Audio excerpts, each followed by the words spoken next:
Hey everyone, welcome back for another deep dive with us. Today we're tackling a powerful idea from a piece of text that we found, and it's all about taking charge, really shaping your life. And we kind of summed it up with this title, Your Excuses Don't Pay Bills. Yeah, So we'll unpack all of that, give you the good stuff, and how you can actually use it. absolutely. Straight to the point, no fluff. How to actually apply this to your goals. Love it. Okay, so let's just jump right in with that core statement.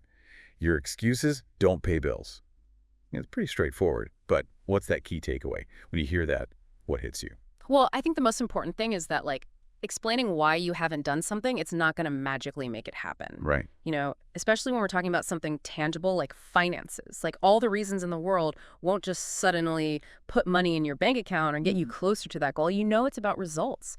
Excuses don't equal results. Yeah, it's really getting down to brass tacks. It's a little bit brutal. So why would that be a good thing for someone to share, if they're really trying to make a change? Well, I think it's a good thing because it forces you to confront the truth. Right. It cuts through all that nice, comfortable justification that we do. It's that link, that direct link between what you do and what actually happens. And, for someone who is serious about changing their life, it's kind of a wake-up call to say, hey, focus on what you can control, not on what you can't. Right. I like that. Okay, so that kind of leads right into the next point from the text, which was that no one gets rich complaining. Yeah. So why is complaining seen as like this roadblock to success, particularly when it comes to money? Well, complaining, it's interesting because it's like this sneaky distraction. Right. You're so busy pointing out the problems and maybe even who's to blame that you're not looking for solutions. It's totally passive, and you rarely take any positive steps from that place. So we're talking about money here. Yeah. But could this apply to other areas of life as well, like relationships, or maybe someone wants to get in shape? Oh, yeah, for sure. Think about it. If you're complaining about a relationship that's struggling, but you don't actually try to communicate better, or if you're unhappy with your fitness level, but you don't actually exercise, it's the same thing. Complaining keeps you stuck, focusing on what's wrong, instead of moving towards making it better. Yeah. Okay. So we know what not to do.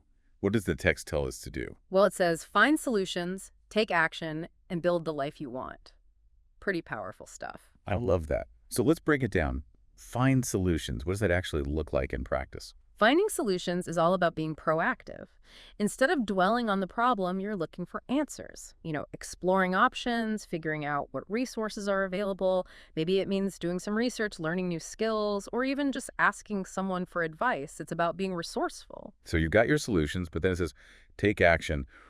Why isn't just having the solutions enough? What makes that action part so important? Because action is what turns an idea into something real. Right. You can have the best ideas in the world, but if you don't do anything about them, they're just ideas. Yeah. Action is what creates momentum. It gives you feedback on what's working and what's not. And ultimately, that's how you get results. It's where using thinking and doing meet. Makes sense. So last but not least, we have build the life you want. That really ties it all back to the big picture, doesn't it? It does. It's all about taking ownership. You're not just waiting for things to happen. You're actively creating the life that you want. By finding those solutions, by taking that consistent action, you're shaping your future based on your values and what you really care about. So these three things: find solutions, take action, build the life you want. Do they all kind of work together? Oh, they totally do. It's a cycle, When you take action, you start seeing results. And even small results give you really valuable information to find even better solutions. And then that motivates you to take even more action. And those small wins, they build confidence and they reinforce that idea that you can change things. You're less likely to fall back into making excuses. Yeah, it's like you get that momentum going. Exactly. So I think for everyone listening, the message here is pretty clear. Don't get hung up on the reasons why you can't.